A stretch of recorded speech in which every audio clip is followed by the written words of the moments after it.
Peer পদ্ধতি খায়ও না, মাথায়ও দেয় না, এটা দিয়ে নির্বাচন হয়। পিয়ার পদ্ধতির মাধ্যমে নির্বাচন হয়। এখন এই নির্বাচনটা কিভাবে হয়, কোথায় হয়, কিভাবে হয়? আমি ২-১ টা বিষয় একটু বলি। সুবিধা-অসুবিধা।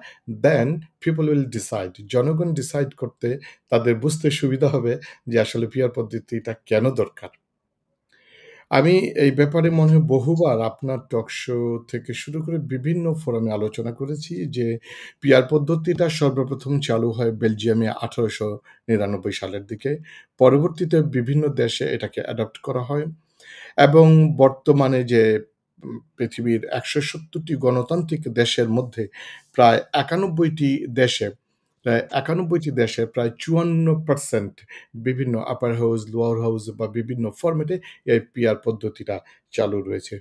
আসলে পিআর পদ্ধতিটা কি? আপনি খুব যথার্থই বলেছেন এবং আমার মনে হয় এ ব্যাপারে আমাদের দর্শক শ্রোতাদেরও কিছু জানা দরকার বা বুঝা দরকার। পিআর পদ্ধতির যেই আ আমি যদি মোদ্দা কথায় এক কথায় যদি বলতে চাই, পিআর পদ্ধতিতে তারা আম ভোটাররা মানে ভোট দিবে একটা দলীয় প্রতীকে ভোট দিবে এবং একটি দল যত শতাংশ ভোট পাবে, তার ভিত্তিতে যেহেতু আমাদের সংসদে আসন সংখ্যা হচ্ছে ৩০০, তার এই পার্সেন্টেজটাকে আমরা ৩ টাইমস করব।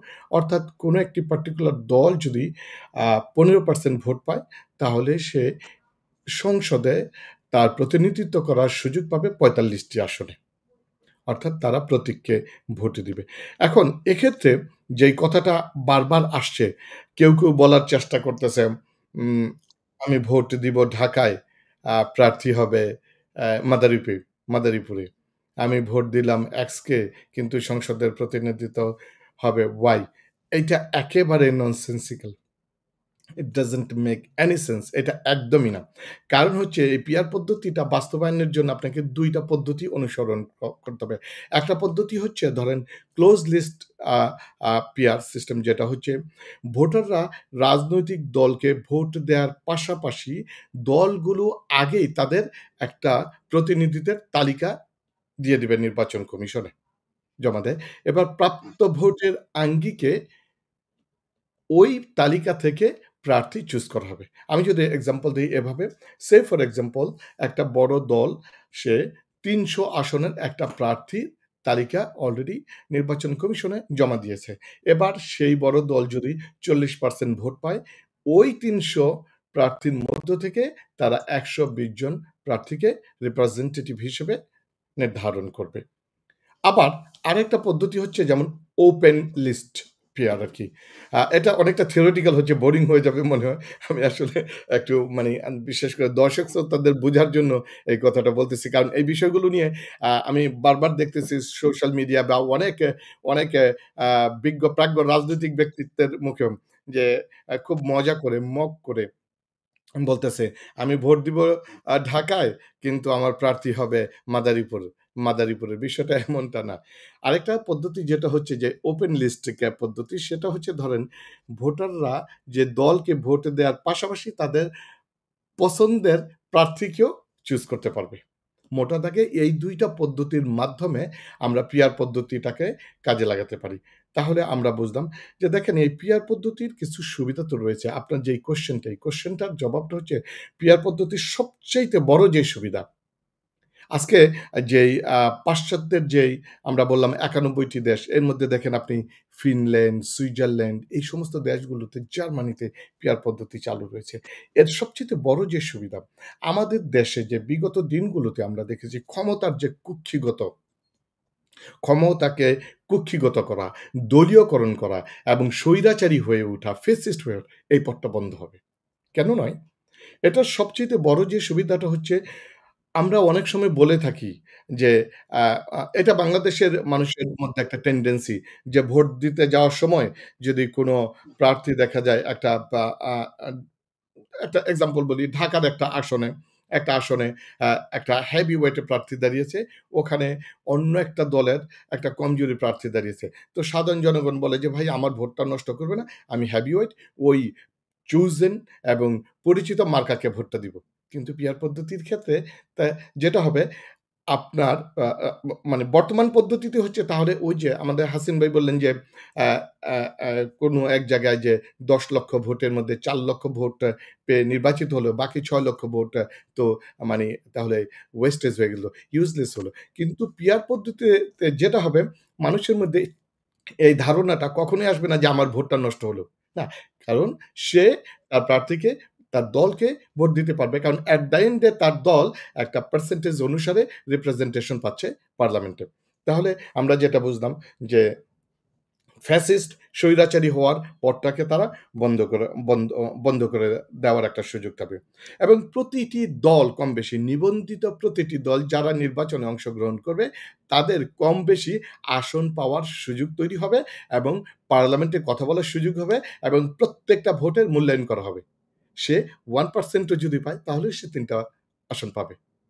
মানে প্রত্যেকটা ভোটের মূল্যায়িত হবে। প্রত্যেকটা ভোটে ভোটারের ভোটকে মূল্যায়ন করা হবে এবং প্রত্যেকটা সে যত ছোট দলই হোক না কেন, সে তার থট, তার ইনসাইট গুলো পার্লামেন্টে বলতে পারবে। আমরা বিগত সময় পার্লামেন্ট গুলোতে আমরা দেখেছি। কারণ এই যে এই পদ্ধতিটা যে বর্তমান যে কনভেনশনাল পদ্ধতিতে যে নির্বাচন হয়, নির্বাচনের মাধ্যমে যে প্রার্থীগুলো আমরা দেখি, প্রার্থী আমরা বিগত দিনে দেখেছি, প্রার্থী এই যে একটা স্ক্রিপ্ট দেখেও পড়তে পারে না। মনে হয় দাঁত, মুখ সব ভেঙে যাচ্ছে। আমরা দেখছি না? আমরা দেখেছি যে এই সংসদে পার্লামেন্টে দাঁড়িয়ে নানান ধরনের বন্দনা, গীত, গান গাওয়া হয়েছে। অথচ পার্লামেন্টে আজ থেকে সম্ভবত 2001 এর হিসাব অনুসারে আমি ভুলও হতে পারে বাট আমার সো ফার যেটা মনে পড়ে, প্রতি মিনিটের জন্য ৳২৭,০০০ খরচ হয় 2001 এ। অর্থাৎ পার্লামেন্টে ১ মিনিট বক্তব্য দিয়ে। সেখানে একজন পার্লামেন্টেরিয়ান যদি ৩ মিনিট সময় দেওয়া হয়, আমরা বিগত দিনগুলোতে দেখেছি ৩ মিনিটের মধ্যে ২ মিনিট ৪৫ সেকেন্ড সে শুধু ওই দলের প্রশংসা, ওই দলীয় প্রধানের কি বলে খিস্তি খেউড়, ওই দলীয় প্রধানের তেলবাজি তোষামোদি করে শেষ ১৫ সেকেন্ড আইসা বলে যে, "মাননীয় স্পিকার আমার এলাকায় একটা কালভার্ট দরকার, দিস অ্যান্ড দ্যাট।" স্পিকার বলে যে, "লালবাতি আপনার সময় শেষ। মাননীয় সংসদ সদস্য আপনি শেষ করেন, আপনি শেষ করেন।" সে এটা। তো এই প্রসেসটা বন্ধ হবে। আপনার প্রত্যেকটা আমরা যে আমাদের হাসিন ভাই চমৎকার বললেন যে আমরা আইন প্রণেতা, যে আইন প্রণেতাগুলো দেখেছি আপনি যোগ্য প্রার্থীকে আপনি তো যে রিপ্রেজেন্টেশন পাচ্ছেন, আপনি যোগ্য প্রার্থীকে ওখানে দিবেন। আমরা বিগত দিনগুলোতে দেখেছি আইন প্রণেতারা আইনের জি। আও বুঝে না। আইনের আও বুঝে না। আইন পড়তেই পারে না। একটা ড্রাফট পড়তে পারে না। পার্লামেন্টে সরি টু সে এটা ভিন্নভাবে নিবেন না। আমরা যেই বিশেষ করে British parliament, house of Commons এবং অন্যান্য দেশে যে সমস্ত দেখেন পার্লামেন্টেরিয়ান গুলো যেই কোয়ালিটি, যেই দক্ষতা, যেই যোগ্যতা, তাদের যে থট, তাদের যে এক্সপেরিয়েন্স, তাদের যে স্কিল, তাদের যে পড়াশোনা থাকা দরকার এবং আছে। বাংলাদেশের আইন প্রণেতাদের টু বি অনেস্ট সে মানে কিচ্ছু নেই। কিন্তু বাংলাদেশের আইন প্রণেতারা সবচাইতে বেশি সুযোগ সুবিধা পায়। সবচাইতে বেশি সুযোগ সুবিধা। ওই যে প্লট পায়, ওই যে ট্যাক্স ফ্রি কার পায়, আর তারপরে ক্ষমতার যে মাসল তো আছে এটা রয়েছে। গণতান্ত্রিক পদ্ধতিতে যে পিয়ার পদ্ধতিতে সবচাইতে আরেকটা বড় যে বিষয় যেটা হবে গণতান্ত্রিক একটা ভারসাম্য ঠিক থাকবে। যে এই যে ব্যালট চুরি, ভোট চুরি, ভোটের দিন মাসলম্যান, লাঠি এই যে মাসলম্যান ম্যানশিপ দেখানো এটা বন্ধ হয়ে যাবে। কারণ আপনার তো রিপ্রেজেন্টেশন অনুসারে আপনি ইয়া পাবেন। আর হাসিন ভাই টাচ করেছে নারী ও সংখ্যালঘুদের একটা রিপ্রেজেন্টেশন এর কথা আমরা বিগত দিনগুলোতে সবসময় শুনেছি। এইটা অনেকটাই সুরক্ষিত হবে। তারপরে আরেকটা সবচাইতে বড় যেই বিষয়, প্রত্যেকটা ভোটার ভোট কেন্দ্রে যাওয়ার আস্থা পাবে। যে তার ভোট তো মূল্যায়ন করা হচ্ছে। তার ভোটটা বিফলে যাবে না। অনেকে ভোট দিতে যায় না, যাইতে চায় না। কয় যে আমার প্রার্থী তো নির্বাচিত হবে। প্রার্থী তো অলরেডি সিলেক্টেড হয়ে গেছে। ডামি ভোট, রাতের ভোট, তাহাজ্জুদের ভোট, কত ভোট এইটা তো হয়েই গেছে। যে আমার যাওয়ার দরকার নেই। এইটা বন্ধ হবে। কারণ প্রত্যেকটা প্রার্থী মনে করবে যে আমার ভোটটাকে মূল্যায়ন করা হবে। এর জন্য মানুষের আগ্রহ বাড়বে, আস্থা বৃদ্ধি পাবে। মনোনয়ন বাণিজ্য বাংলাদেশে একটা সবচাইতে বেশি। এই যে বড় যে দলগুলো রয়েছে আপনি দেখবেন প্রত্যেকটা বড় দলের একেকটা আসনে কমপক্ষে ৩ জন করে প্রার্থী রয়েছে। এক্ষেত্রে এই ৩ জনের মধ্যে থেকে কাকে নেওয়া হবে? এর জন্য মনোনয়ন শুরু হবে, কেনাবেচা শুরু হবে, এটা বন্ধ হবে।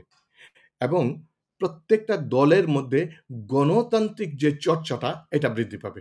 প্রত্যেকটা দল যদি নিজেদের মধ্যে গণতান্ত্রিক চর্চাটা করতে পারে, তার সেই গণতান্ত্রিক চর্চার মধ্য দিয়ে সে প্রার্থী মনোনয়ন করবে, প্রার্থী নির্বাচন করে তারা পার্লামেন্টে পাঠাবে।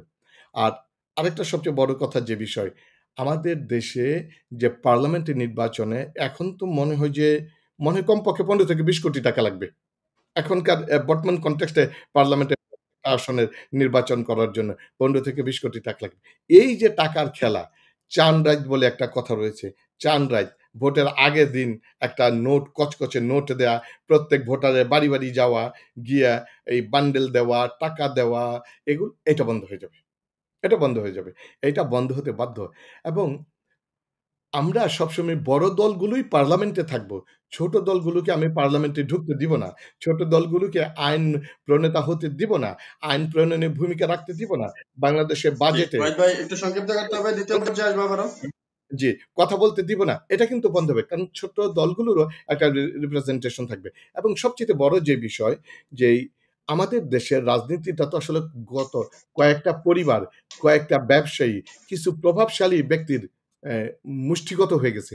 এখান থেকে বের হওয়ার দারুণ সম্ভাবনা রয়েছে। এখান থেকে বের হওয়া যাবে। তাহলে কি পিয়ার পদ্ধতির সবই সুবিধা? কিছু খারাপ দিক নাই? কিছু খারাপ দিক আছে। সবচাইতে বড় যে খারাপ দিকটা, এই জুলাই জি, আগস্ট বিপ্লবের সাথে সাংঘাতিক হতে পারে, সেটা হচ্ছে আওয়ামী ফ্যাসিবাদরাও কিছু আসন পাবে। আওয়ামীদের একটা কণ্ঠস্বর পার্লামেন্টে যাবে। কারণ তারা যদি নির্বাচন করে, তাদের দোসররা যদি নির্বাচন করে, তারা 2% 5% যেটা পায়, তাদের একটা রিপ্রেজেন্টেশন এইটা জি। হচ্ছে সবচাইতে বড় ধন্যবাদ ওয়াহিদ ভাই, আ দ্বিতীয় পর্যায়ে আসছি আমি, শেষ আমি কথা। আমি আমি শেষ করে দিচ্ছি এই অসুবিধাটা বলে। আরেকটা হচ্ছে যে, হুম, অনেক সময় দেখা যায় যেহেতু রিপ্রেজেন্টেশন আছে, একটা গভর্নমেন্টের যে টানাপোড়েন, অস্থিতিশীলতা এরকম একটা থেকে থাকতে পারে। তবে মোদ্দা কথা, আমি যেই কথাটা আপনার এই আলোচনার মাধ্যমে বলতে চাই, বাংলাদেশে যে জুলাই আগস্টের মধ্য দিয়ে আমরা যে নতুন বাংলাদেশের চিন্তা করতেছি, নতুন বাংলাদেশ গড়ার যে ইনসাফ ভিত্তিক এবং বসবাসযোগ্য বাংলাদেশ গড়ার যে স্বপ্ন দেখতেছি এবং ২০০০ এ আ আ নারী পুরুষ ছাত্র জনতার যে আত্মাহুতি, এই আত্মাহুতির মাধ্যমে যে নতুন বাংলাদেশ, সেই নতুন বাংলাদেশকে রিফর্ম করার জন্য জি। সংস্কার হওয়া দরকার।